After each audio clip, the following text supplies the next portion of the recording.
welcome back to another recap and reaction to Love is Blind Season 6. I hope all is well with you. Thank you for tuning in for another video. There is a lot to unpack, so let's get into it. So in the last episode, we left with a very messy and tension-filled situation with Jeremy and Laura. So much so that Laura cancels plans to meet Jeremy's mother, and I can understand why. You're lucky it wasn't me. I acknowledge how it looks. But she doesn't know that. She She's doesn't. at home laying in bed waiting for you to come home knowing that you went out drinking with the guys.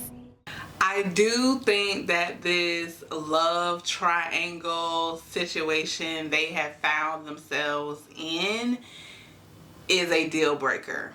Now, y'all know I have not been very confident in their compatibility, but it is unfortunate about how things have transpired between the two.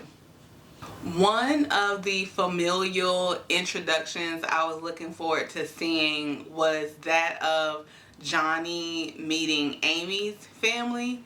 And in a previous episode, Amy mentioned how her father felt about the process. You know, he wasn't necessarily a fan, I guess, of how unconventional this process is. And she explained how important her father's approval was going to be if they are to get married. I was really sitting on pins and needles wondering how this introduction, how this meeting was going to go. Be that person that when she have to cry with her, they laugh together, they plan together, they enjoyed themselves together. And I've been praying for somebody to come to the life of Amy, to be that person. I love your daughter. She's an amazing person. You did an amazing job raising her. And I'm so much happier with her. Her father, you know, he sat there and he listened to Johnny and, you know, he gave his approval. And I really like that he took a moment with Amy and just let her know, like, despite what happens, you know, he didn't say it like explicitly, but what I got from his talking to Amy is, despite what happens between you and this man, okay, that I've just met, that your family, we are going to be here for you. Chelsea meets Jimmy's family as well, and this was another familiar introduction that I thought went well. What did you first see about him that you really liked? He was so open and emotional with me. Don't tell my dad that. He just drew a picture of like what life would look like with him, and it was just like the most basic life, and it just sounded so amazing. And I could see it. I'm like, wow, that's the guy. Yeah. Don't tell my dad I was painting pictures for you and stuff. It was good to see them, not only, you know, Jimmy's family, but Jimmy and Chelsea. It was good to see them laughing and smiling, and it was just an energy of like optimism for their future. So later in the episode, Jimmy and Chelsea are chilling. He's recounting, you know, the meeting that with his family and how he thinks things went and how things are going for them. And I started to get this feeling that things were about to go left. It just seems like when it's their turn on the camera, okay? When it's their turn for us to see them, it just seems like things start off well, okay, and then bam, right? Something happens that derails the moment.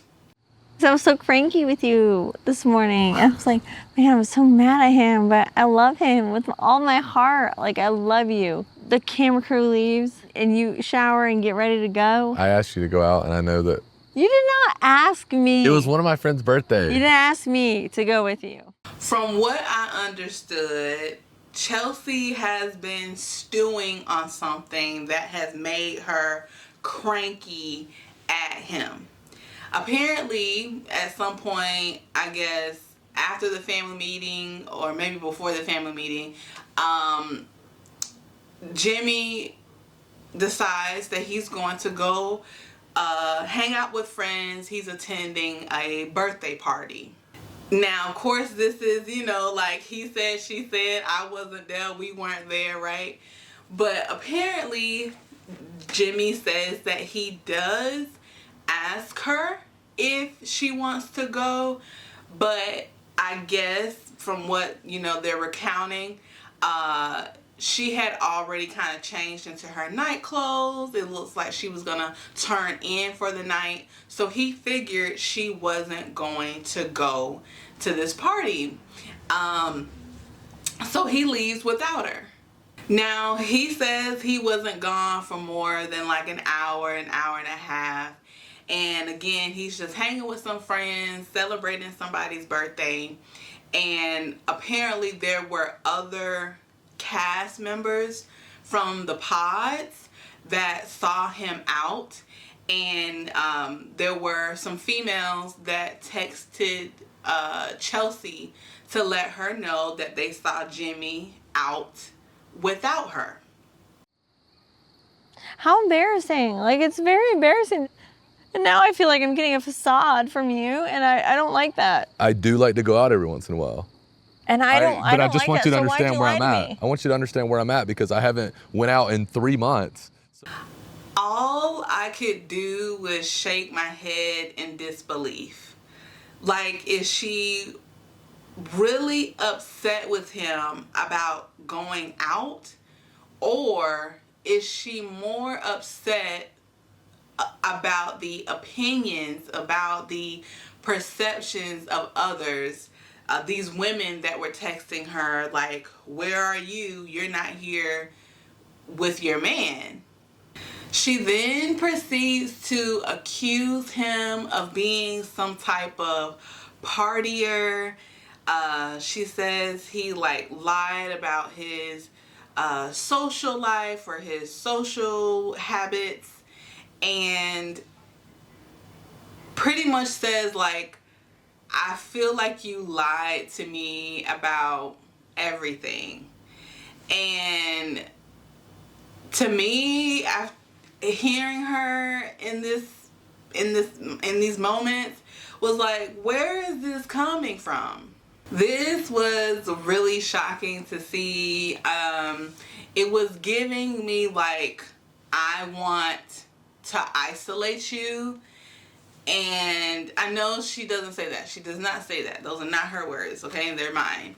But it's giving like, I am unintentionally wanting you to isolate yourself with me, right? Like, you went out without me, and I'm upset about that. And then she brings up that his female friends were there, and she wasn't okay with that.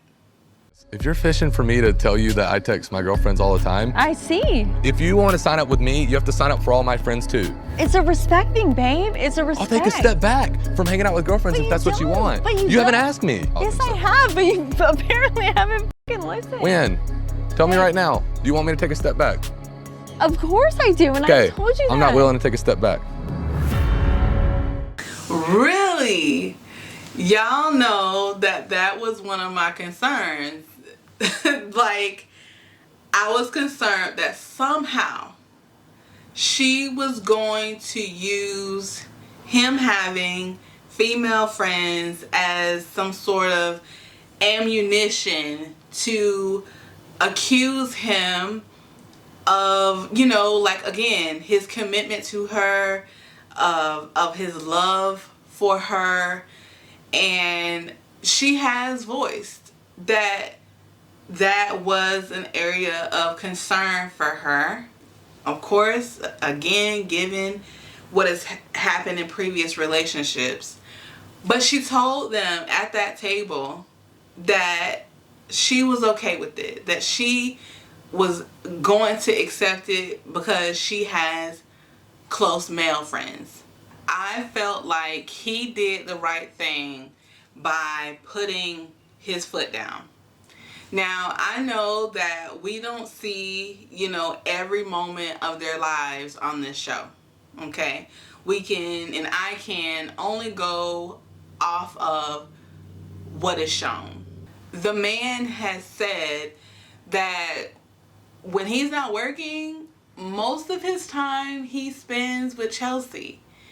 And it's not fair to him not to be able to have a social life outside of his relationship, whether that be a social life with female friends, male friends, or those that don't identify. Unfortunately, the conversation continued to include more accusations from Chelsea and Jimmy trying to defend himself, explain who he was out with, and it was just, kind of disheartening to see. What'd you do last night when you left? What did you say to me? I'm going out. That's not the kind of person I want to be with. If you want to be that kind of person, You don't want to be with cool. me? You don't want to be with me? That's not the kind of person I want to be with. The only night that I went out that you also didn't go be with your friends was last night, and I was going an hour and a half total. Just to make an appearance for a friend's birthday. I don't think that's unreasonable. I really don't. The situation really reaches a precipice when Jimmy says that he believes her drinking that evening is playing a part in how she's acting, how this confrontation is going. Do is continue to get you to trust that I'll be a good husband, but if you're sitting here saying that you don't even trust the things I'm saying to you in front of my friends and family, then I don't care to be with you either. I wonder, was this his breaking point? Has he finally realized that no matter how much he says that he loves her and what he does, that there's this underlying doubt or insecurity that she has in, his ability to, love her or be there for her? To me, it seems there are some things that she needs to work on before she takes the step that she is taking to get married to someone, right? Like, we're not talking about dating someone and having, not having a time constraint. We're talking about having a time constraint and getting married to someone. They do take some time and regroup to discuss the status of their relationship. What else can I do to make you feel like, or this could be a yes? I need you never to cross the line on the things you crossed the line on the other night. Ever. Same for you. I know, we should never. Agree. This right here was a lot. And I want to ask y'all, would y'all walk away? Or would you try again to make things work? Moving on to another couple, Clay meets AD's mother and he catches her up on how things have been going between them. He does share with her some things that have been on his mind and conveys that he really does want to show up in the best way he can for AD. I felt like I was meant to be here, and with AD. Meant to be here in this process? No, with AD. Like, I was made to be here for AD. But I guess the toughest thing is like when you look at yourself in the mirror and like, can I give her everything she's given me? And my parents were married for 24 years. I saw how like divorce kind of split up our household. I really do hope that he doesn't let this baggage or these anxieties affect the possible future that he has with AD. And her mother even says as much. Stand on your own foundation, but you have a woman saying that that's the man that she envisions. And that means that your mother and your father, they've done it right. Yeah. Doesn't matter how we split up or whatever with our parents, they've done it right. Yeah. I never heard anybody express that and like tell me that. Despite the encouragement and advice and support that their respective mothers gave, there is still this anxiety, this worry that Clay has. He even questions their looming marital date, and if they really love each other, why do they have to get married on this day? And so happy with you, and I love everything that comes out of your mouth. It might be a little silly, but like I process it and I come back. Unfortunately, like I'm not okay with just being like a long-term fiance. I did buy into this experiment like fully, and I do believe that we committed to a certain timeline in the pause. We committed to it. To me, she and Jimmy have been great examples of how someone can be committed during this process, during this experiment, and really being there to support this person that they blindly chose. The episode ends with the cast meeting up for some vacation fun, and the girls start to catch up on things. What do we think happens in the middle of the night Exactly. when you spend the night? When you After spend the night, drinking. because I'm sorry, but 6 a.m. is the next morning. My point of view is, do I have respect for her? Absolutely not. Do I think that she has respect for other women? Absolutely not. Do I think she's selfish as hell? Absolutely. The guys catch up on some things as well.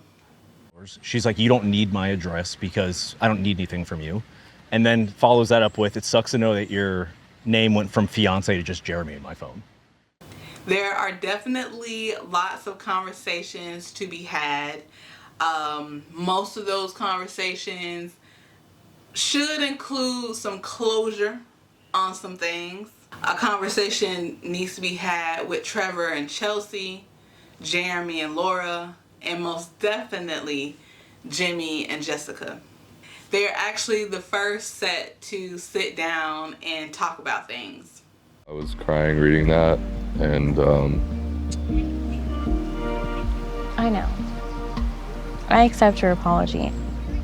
I don't think you had any bad intentions. I think maybe that was the best you could do at the time. They were both really candid about how they felt during the process and their feelings.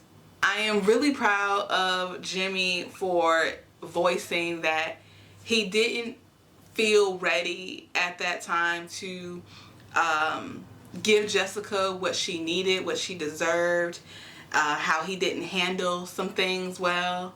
And Jessica gives him, you know, that understanding, grace, and accepts where he was at during that time as well. And she continues to wish him and Chelsea the best. Seeing this kind of made me feel like in another timeline, maybe they would have a shot together. Alrighty, y'all. Thank you so much for tuning in for another video, another recap and reaction to season 6 of Love is Blind. Definitely let me know down below what you thought about what transpired. If you're a returning viewer, thank you so much for your continued support. If you're new here, check out some of my other videos. If you like the content, if you like the energy, definitely consider subscribing. Don't forget to leave a like if you like the video.